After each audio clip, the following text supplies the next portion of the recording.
I'm Joanne, this is the Turtle Stack, where I talk with guests about topics they love even though I don't know much about it. We use 2 guidelines, no slamming, no selling. So we do our best to keep focused on the positive instead of tearing something down and without pushing agendas. We just want to focus on having an open mind to something new and building up the things we enjoy. Let's get into it. This week I am talking with Sam. What are we going to talk about this week, Sam? Today we are going to talk about the hilarious world of art history. That's really cool. So are there specific people that you want to talk about and focus on?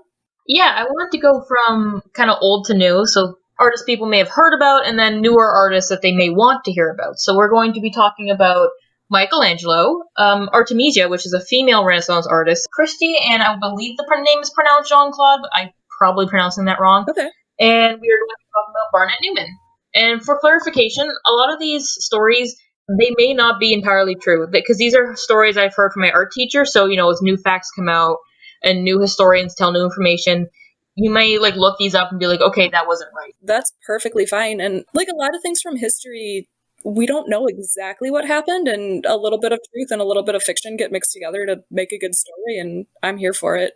Yeah, I'm just here to tell fun stories. Perfect. Well, let's start with Michelangelo. Can you give us just a brief, who he is or some of the famous things that he did? So Michelangelo was a Renaissance artist from the 14 to 1500s. His most famous sculpture is the David. The David was actually featured in a SpongeBob episode, so if you haven't seen the David, how? Most people, when they hear Michelangelo, they know one of either his paintings or his sculptures. Okay, and what's something we don't know about him then?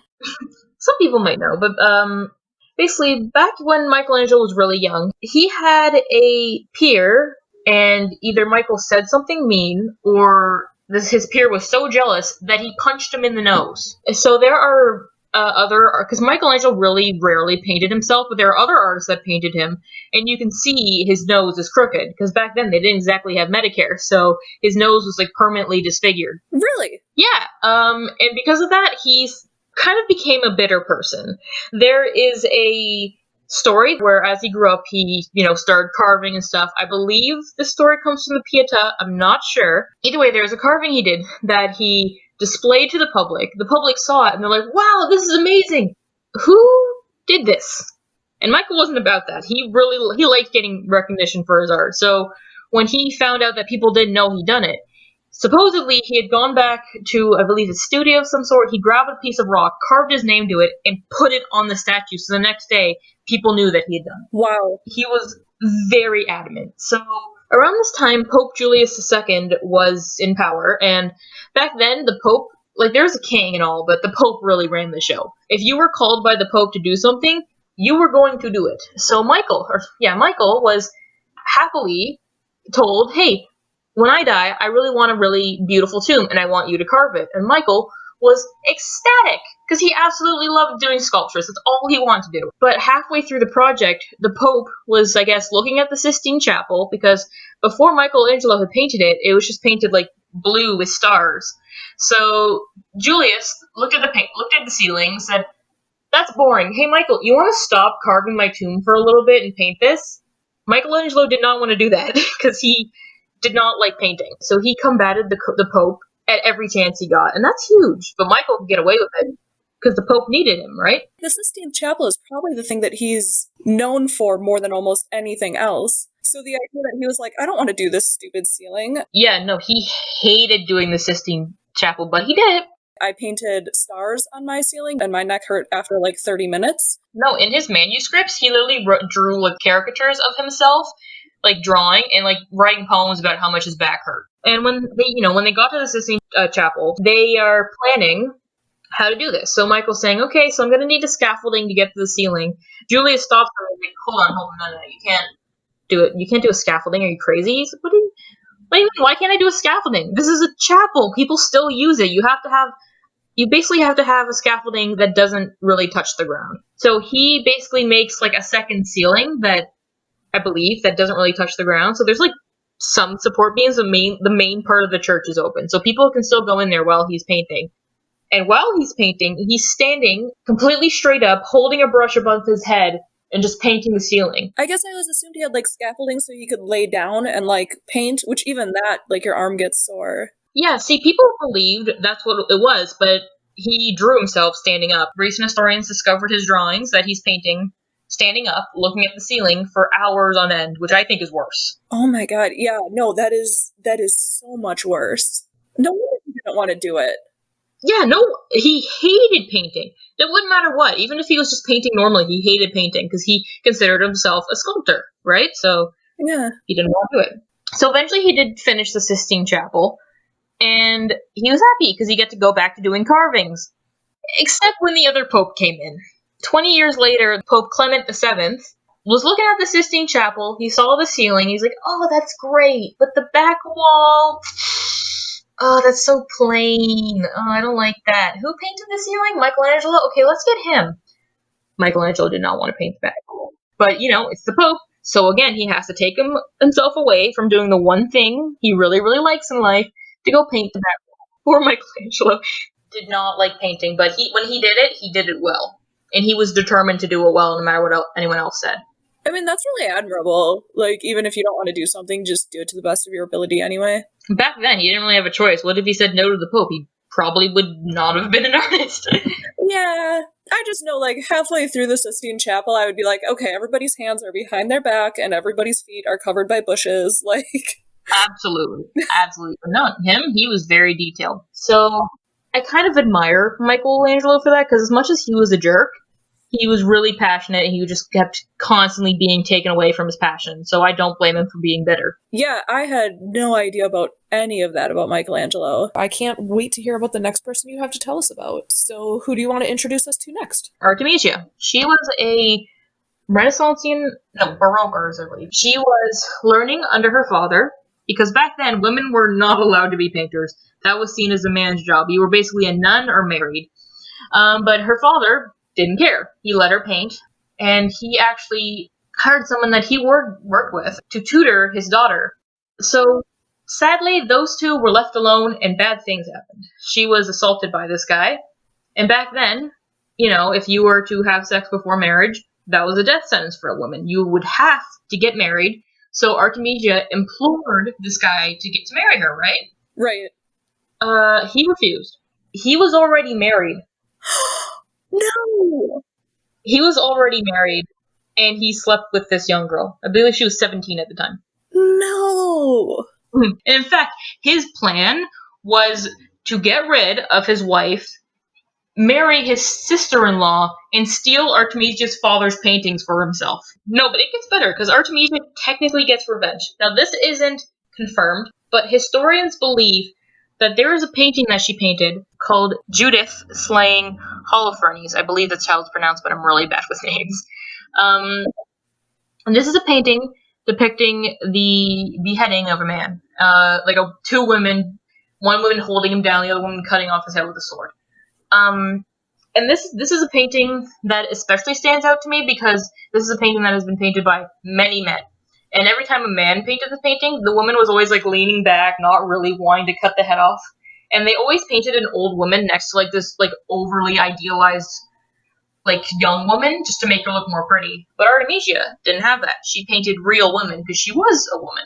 Mm-hmm. She painted these women literally getting down into it, cutting this guy's head off. If you actually see the painting, and I wish you could show paintings on podcasts, but it is, you compare it, and it's there's no comparison. Her painting is 100 times better and more realistic, in my opinion. Historians believe that Artemisia modeled the woman after herself, and the guy was the guy who assaulted her. Her story is definitely a sad one. I really believe that she should, at least in modern times, now that we know that she existed, that she should be, more praised. She should be featured a lot more. I plan on doing an illustration for her birthday to bring awareness to the fact that she existed, basically. That's fantastic. So, does she have any other works that are particularly impressive or that are featured anywhere? Not that I can name, because again, I'm horrible with names, but every painting I've seen from her, because her technique style, her sense of proportions and composition, realism, she was so much more talented than their male counterparts, but she didn't get the recognition she deserved because she was female. Do you know, at the time, did she have any recognition or followers, or was it all done in secret? It was I believe it was pretty much all done in secret. And if she did have paintings, it was probably a scenario where her dad took credit for them so that she wouldn't die, essentially, from being a woman who had the gall to do something other than be a nun. Yeah.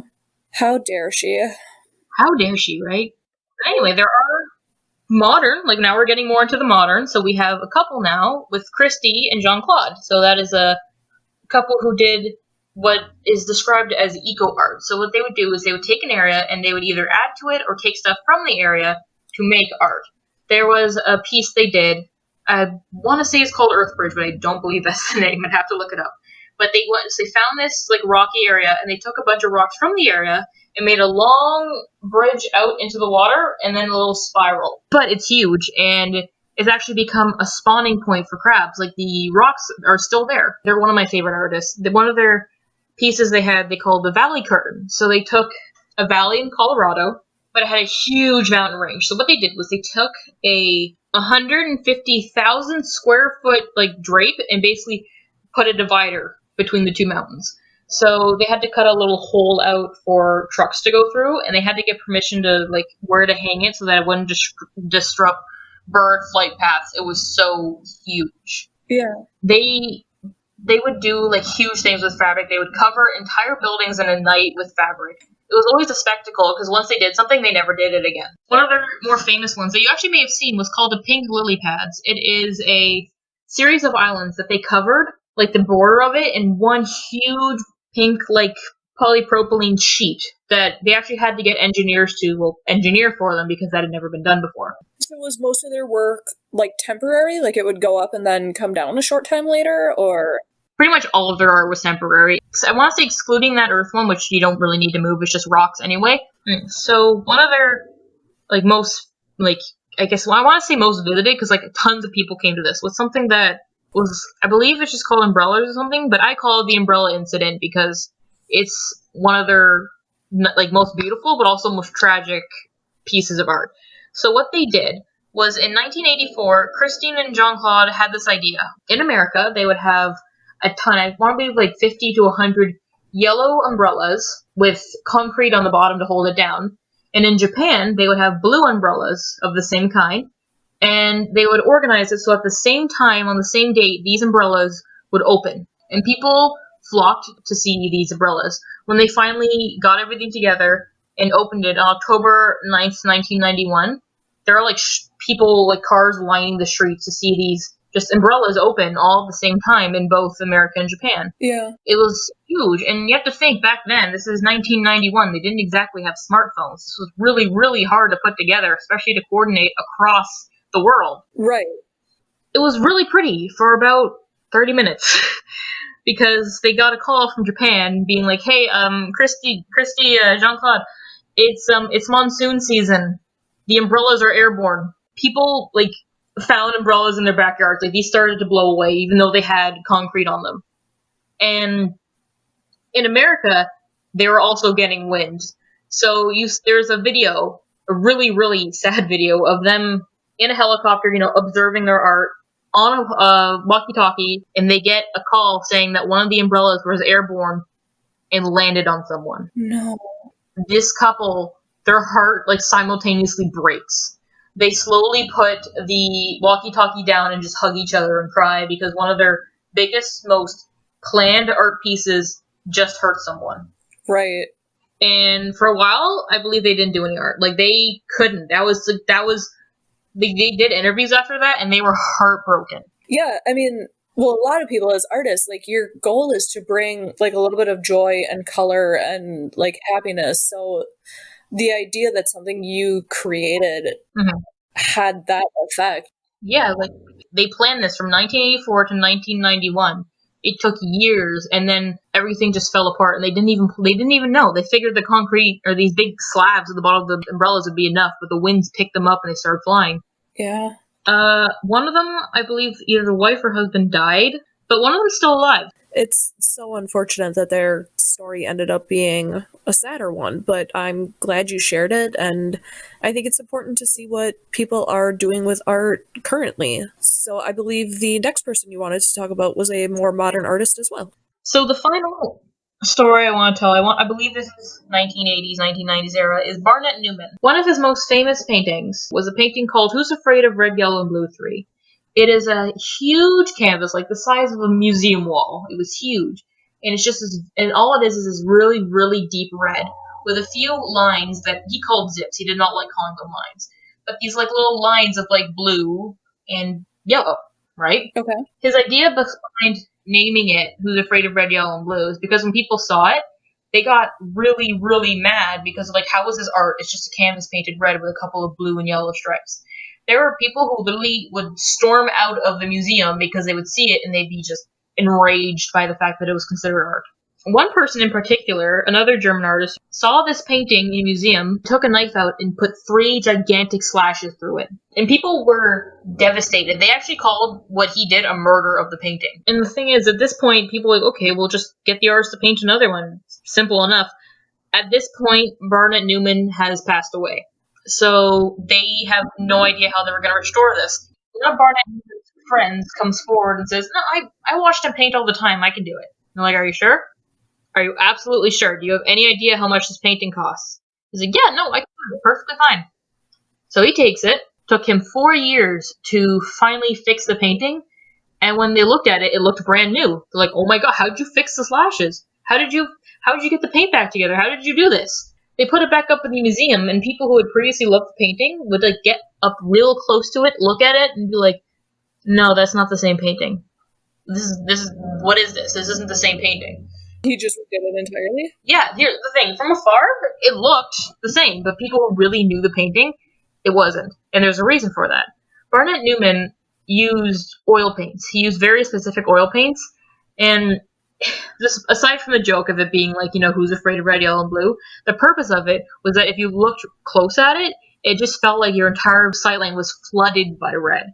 Like people who actually like knew how to look at the painting would see it and they'd be amazed because it'd be such a deep red. It's hard to describe. It's like you literally sunk into the painting because of the way he painted it. Okay. What his friend had done was painted over it in house paint. He had literally just painted over the entire painting, and they basically called it the second murder of the painting because it was still ruined. There was nothing they could do about it. I wonder if he thought he could actually fix it, or was he just like, whatever, I'm just going to throw some red paint on it because he didn't really get the artist? I personally don't know. He never gave a reason why he did it. He never gave a reason why he even accepted it. He wasn't an artist. He was just the artist's friend. It's hard to understand a lot of artists. I think I have one more that I think actually might, because most people know about this. Do you know the art project that was like the banana duct taped to a wall? I recently learned about that, yes. Yeah, so that was all over the news because it sold for, I believe, $1,200,000. Right. So people, for lack of a better word, mock modern art, and I get it. I entirely get it. I've seen art pieces where it's literally just stones arranged under a glass, and I'm like, okay, so what's the point here? Art doesn't necessarily have a point anymore. Technically, a banana taped to a wall counts as art. It's someone expressing themselves, and that's the medium they chose. I believe when someone ate that banana, that also became part of the art, and people bought, and whoever bought it bought the idea of it. Yeah, it's like I don't always get or appreciate things like that, but I'm glad they exist because they make you stop, they make you think, and they make you reconsider, why can't this be art? Yeah, I think the best way to describe it, there was a piece by Banksy that was being auctioned. He had, and for people who don't know Banksy, he was a very famous political artist in London, and supposedly it's multiple people, but the main name is Banksy, right? And he was selling a piece in an auction. So he had it in a big frame, like a big gold thick frame, one of his pieces. And it sold for, I want to say, it sold for billions. Like it was, or millions or billions. It sold for an insane amount of money. But the thing is, as soon as it was sold, the painting started to drop down, and at the bottom of the frame, which apparently wasn't a frame, was a shredder. So as soon as someone bought it, it started to shred itself. I did hear about that. That is the best analogy for modern art. It just works. You can look at any piece. And I personally believe in when you're viewing art, what matters is how you see it. So when I was at a trip to a local art museum, really big one too, there was a recent art installation called Room for Mystics.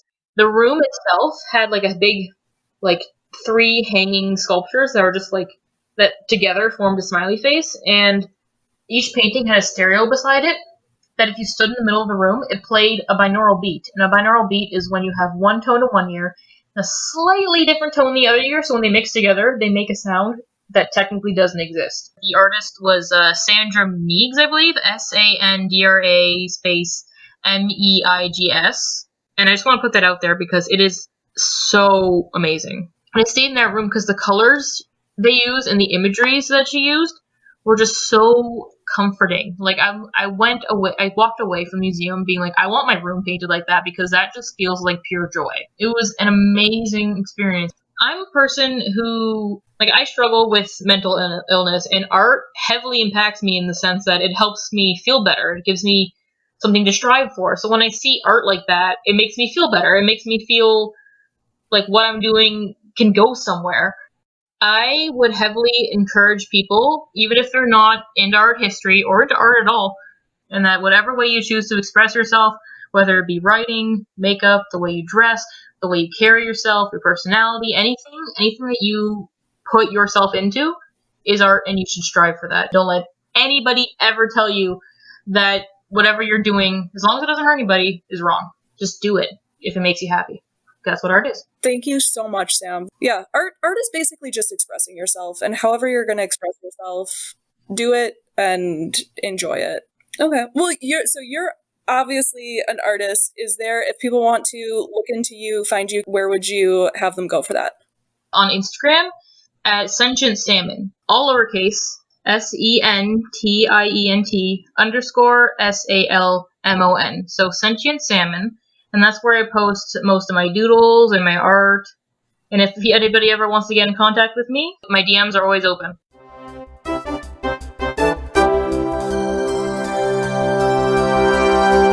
If you're interested in following me, I'm on Facebook, Instagram, and Twitter as The Turtle Stack. If you have something you want to chat about, please email theturtlestack@gmail.com. I don't need an expert, just someone who enjoys something, no matter how simple or eccentric. If you're excited to talk about it, I'm excited to listen. Just remember the rules. No slamming, no selling. Thanks for listening.